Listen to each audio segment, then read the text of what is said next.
Welcome back to Sun, Sand, and Soul. Josh Tomey with David Haber.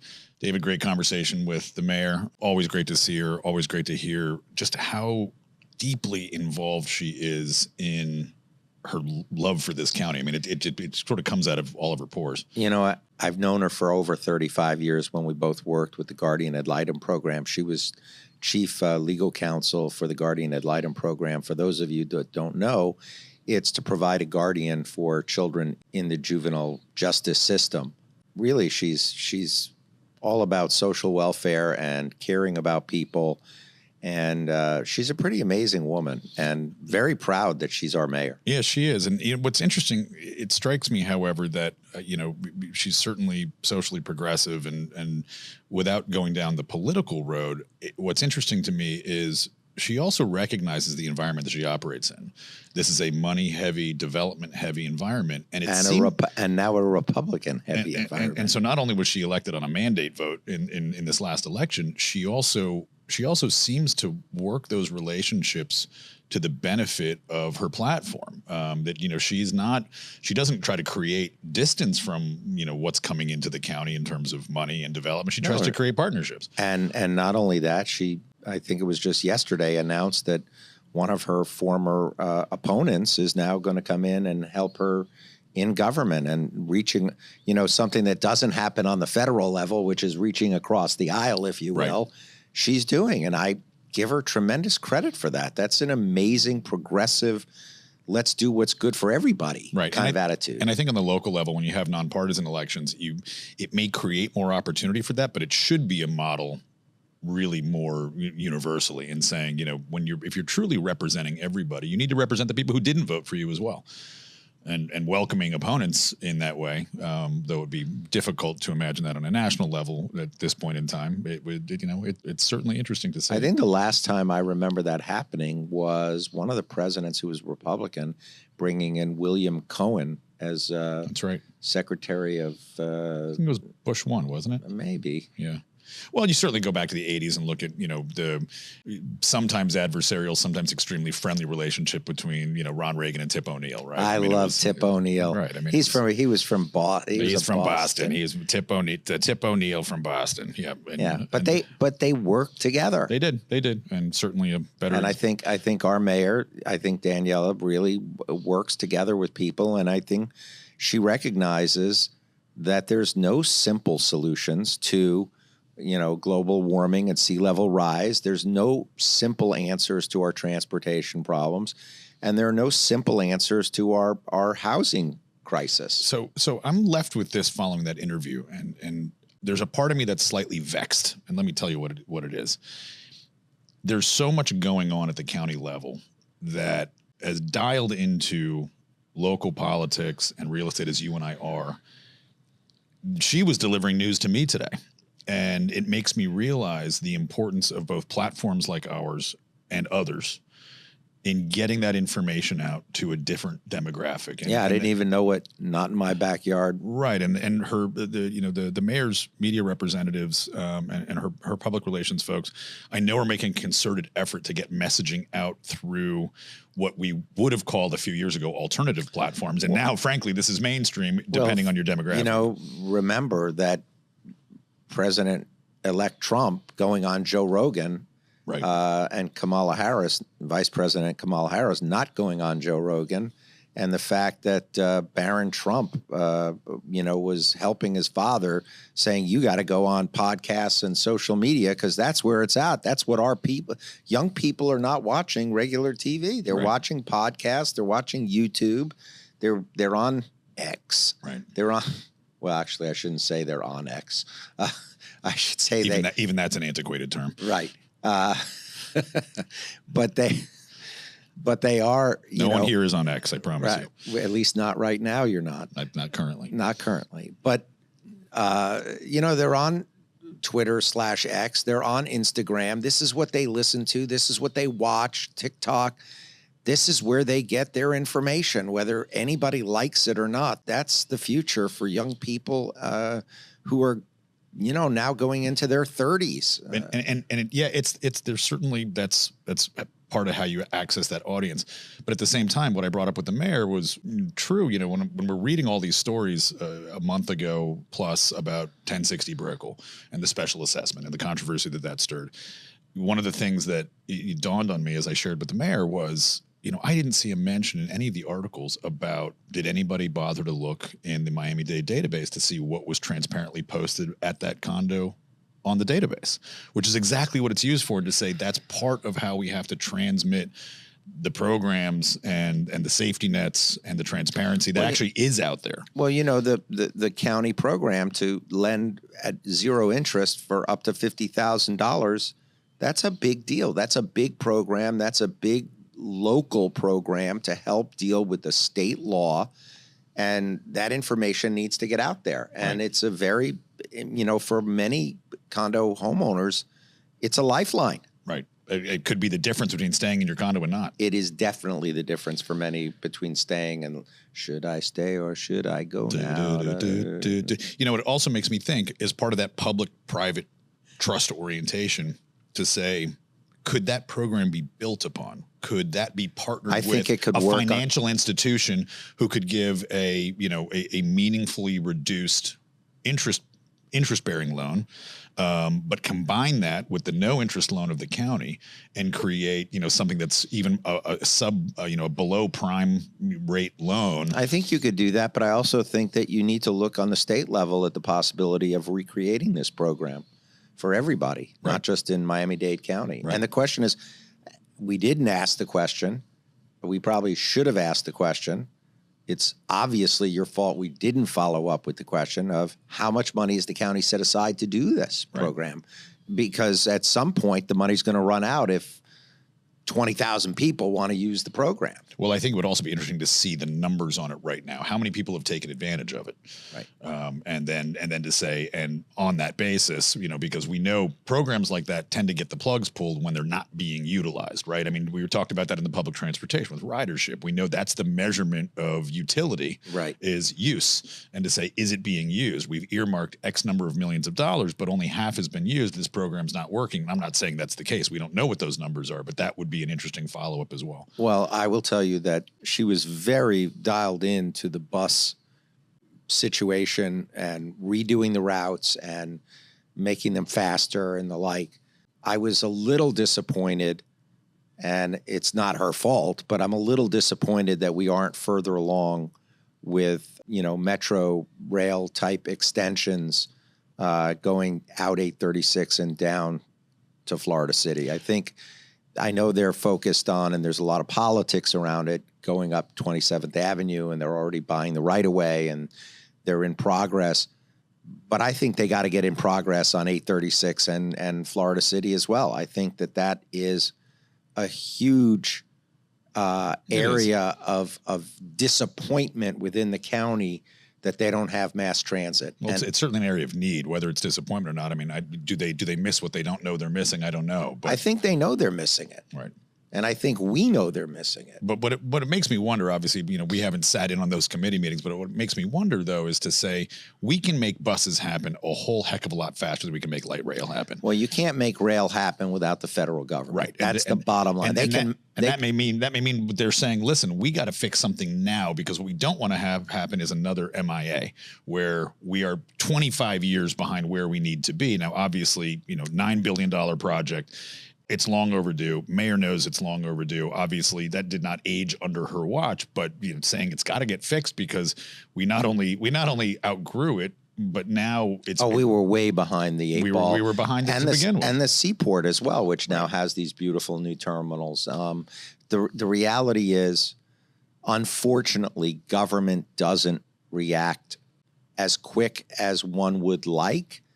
But from what I heard from the mayor, I'm very optimistic, and I felt very positive about the fact that they're working on whether it's low-income housing, affordable housing. But as she said, we've built 2,000 units in the last couple of years, and we're going to build another 8,000 units that are in progress. But, you know, 8,000 units may be a drop in the bucket compared to what we may need. Right. And again, there's only so much you can do in a fixed period of time, but it does make me also wonder, is there room right now in South Florida to develop a more formalized consortium of public-private interest, developers sitting in the room with local local government and saying, this is an issue we got to solve together. This is not something that, one developer at a time. I mean, listen, what Mayor Weinberg and Aventura is doing is great. We had him on the show a couple of weeks ago. Really interesting, really progressive, clearly, leading to success in that community. But how do you make that more widespread? I think through the use of social media, podcasts, newspaper, to let people know what's going on. And then other politicians saying, you know what? I'm not against taking someone else's great idea and bringing it here. Right. You have to be willing to put your ego aside and say, you know what?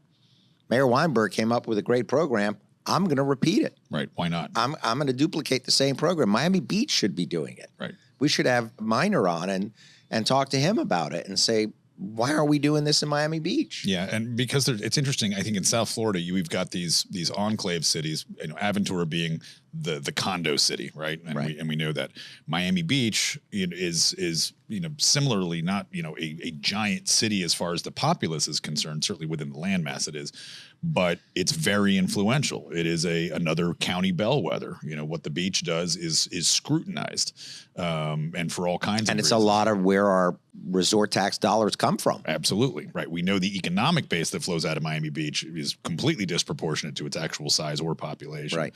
But it would be great, and maybe this show is a forum for it to really build out a talking platform to get those folks all in the same room and to say it can't just be the related group, can't just be George Perez and Howard Weinberg making things like that happen. Right. And we got to get some developers on here. We've scheduled to put some developers on here to get their side of the story and their perspective, what it's like to be in the room negotiating with the county, negotiating with the cities, trying to figure out how these public-private partnerships work. And the mayor said it right. Right now in the development environment here, it's penciling out the math on these pieces of land, and to say it becomes you don't get the underwriting because they're saying you're not making enough money on this parcel of land. You're not going to get private developers to take the risk of putting in that kind of money when the land is so expensive. I love what the mayor was talking about in terms of giving the land in exchange for getting what they want, which is housing. Right. And I think we need more of that. I think that's necessary. I also really loved what she said about the environment. I was really impressed as a boater and fisherman, as you know. Clean water is essential, both in the ocean, in the bay. The fact that the water's flowing underneath the Everglades and what's called the River of Grass. And I personally like what she said about the development line. She doesn't want to move the development line further west. I don't think we should. I think we need to work on what we have, and I think we need to work with more of the inner city. I mean, we haven't really talked about Liberty City and Overtown very much, and I think we need to talk about that with local leaders as well. I think places like Little Haiti, where you see gentrification taking place, and again, you're pricing people who have historically occupied neighborhoods like that completely out of the neighborhood. And again, how do we avoid pricing them out at the same time gentrifying them? Right. That's the key, as she said, people being able to live side by side.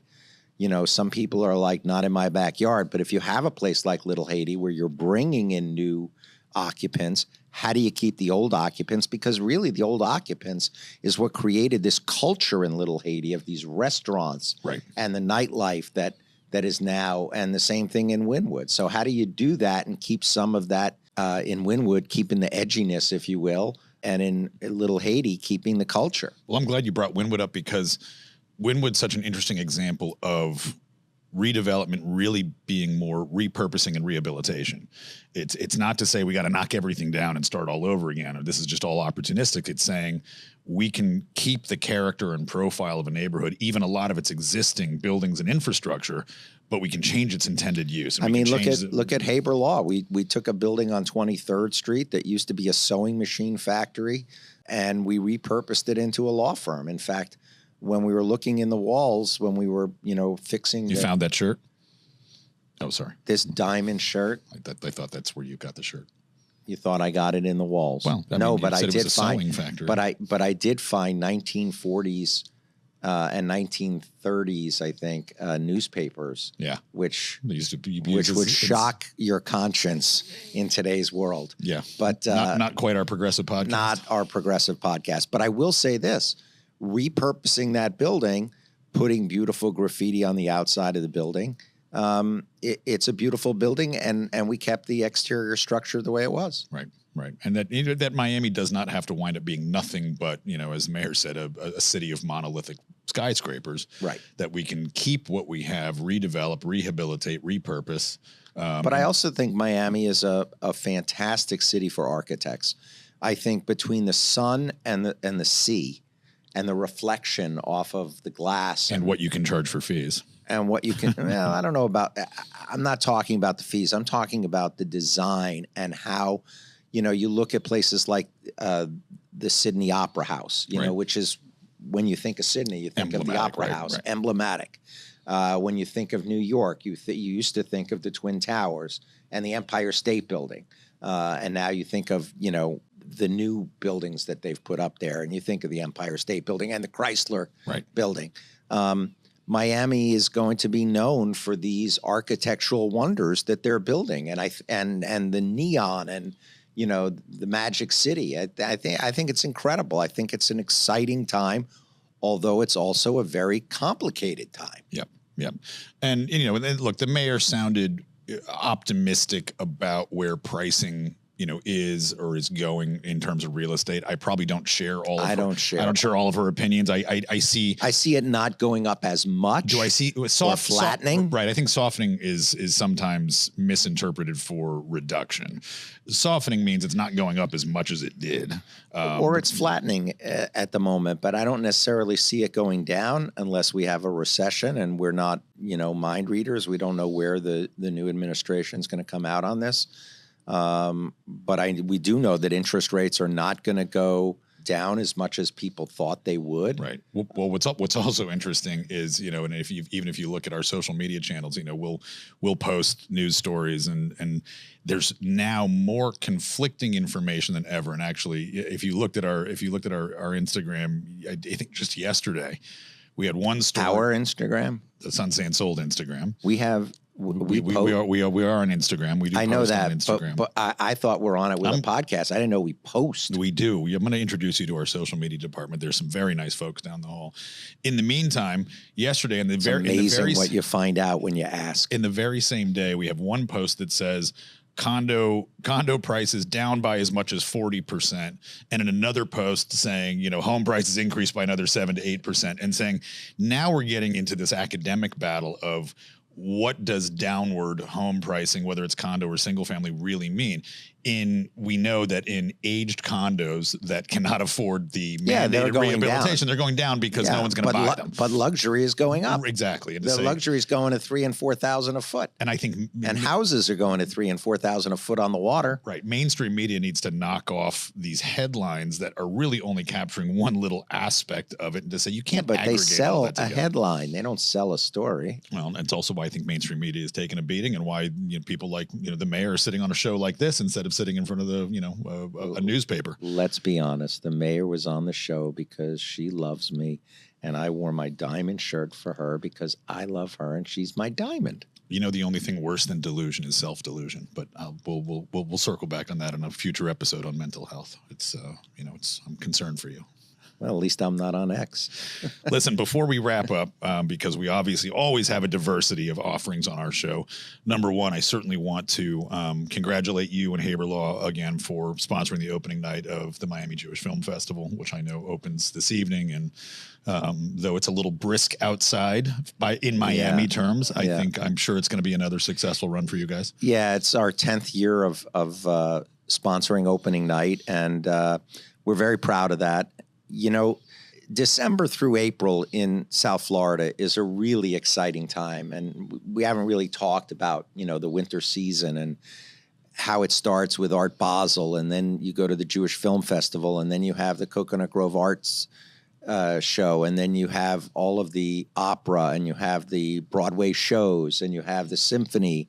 and you have the ballet. I think my son and daughter-in-law are going to the Chinese dance at the Arts Center this weekend. The rumor is you and I have a double date for one of the Broadway shows next week, from what I've heard. Yes, we do. On my social calendar. I think it's the Tina Turner. It is the Tina Turner show. Yeah, and then of course you have the Formula One, and you have the golf tournaments, and we have an incredibly diverse set of arts and sports and events down here. We're very lucky. Yeah, no, we are. And we are a great international city. Yeah, we are. And again, I think and I know. And the restaurants that are here now. Though we didn't speak with the mayor about it, I know the mayor is also a huge supporter of the arts here in Miami-Dade County and of nonprofits that support the arts. And again, the importance of underscoring, those organizations' importance in our community as well, is that this is not all about, Miami's not all about making money. A lot of it's about sharing that with the interests that need it. I know we joined the mayor last year at a Gable Stage event, and theater and the arts in Miami is getting even more prolific with the influx of population and the diversity of interests. And it's interesting, and I'm going to be giving a speech tonight at the Miami Jewish Film Festival. Part of my speech is about the power of art. Art has a way to transcend gender, culture, nations, race. It's a way for people to express the same kinds of emotions, especially in cinema, the emotions of love, fear, greed, jealousy. Everybody has emotions, and those are all emotions I experience on this show every episode, by the way. Love, fear, greed, jealousy. I love you. But it's interesting because that transcends all of these things.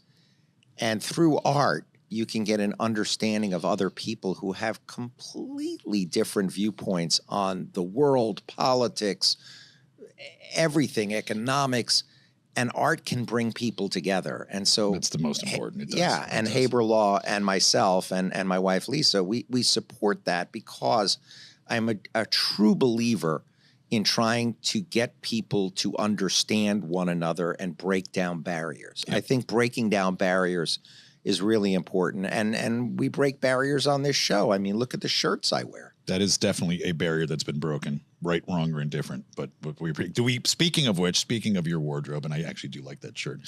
Do we get any preview? Which we will post on the social media channels, whatever you wear tonight at the film festival. I'm actually dressed in my outfit. We're getting the preview. So we just got a speech rehearsal and the wardrobe preview and the cowboy boots. I don't know if they're snakeskin or eel skin. I don't know what they are, but they're pretty fancy boots. They are strong. Well, you always look dapper. More muted, as we agree. Well, this is intentional. This is we like to. I also wanted to give a shout out to our listeners about the new year and to say, whatever promises you've made to yourself as self-improvement, or whether you haven't made any promises. Let's hope everybody has a healthy and a safe and a prosperous year. And let's hope that the world can be a little more peaceful this year than in years past. Absolutely. I think to close the show, I also want to thank our partners at HGAB Studios, who did a fantastic job setting up here in the county offices. Not an easy task. No easy feat. Not an easy task. It may look easy from where you're sitting at home, or shout out to Abraham, our off-air producer, and our engineers and everybody who makes things happen. Sometimes these types of programs appear very simple to press a button and make them happen. But I just show up. You do all the background work. David does just sort of show up. I showed up at 5 minutes to 2, and we started at 2:00. But nonetheless, shout out to our partners on that side, and also to Catherine and the people at Engage, our PR firm, who do a wonderful job at making all these things happen. And we've got an increasing list of really, really cool guests coming on the show over the balance of this season. And every time we meet and do this, we have another 50 ideas. So I think we've got probably 10 seasons worth of ideas ready to go. And you just got to make sure your wardrobe, can keep Let me tell you something. I am going to ask the show to give a bigger stipend to me because these shirts are not cheap. I will tell you that. And he will never wear one twice. Gets burned immediately after. I don't burn it, but I can't wear it on the show more than once. Or I mean, I could, but I'd have to wait a year. So I went out and bought, I think, 5 or 6 new shirts. This is the first one you'll see. Next episode is going to be really good. Really good. I think our viewership just spiked just hearing that we're going to see it's this gonna new. Be super cool. You got to wear black though, because it balances against the black. I need to stay muted. You gotta stay muted. David, as always, a pleasure. You are listening to Sun, Sand, and Soul with Josh, Tomey, and David Haber. Today from Miami-Dade County offices, and our thanks again to Mayor Daniella Levine Cava for joining us. Tune in next time on Sun, Sand, and Soul. We've got a whole bunch of great guests coming up, but in the meantime, join us on YouTube, Spotify, Twitter. No, not Twitter. X. That's right. I was just X, Instagram, Facebook.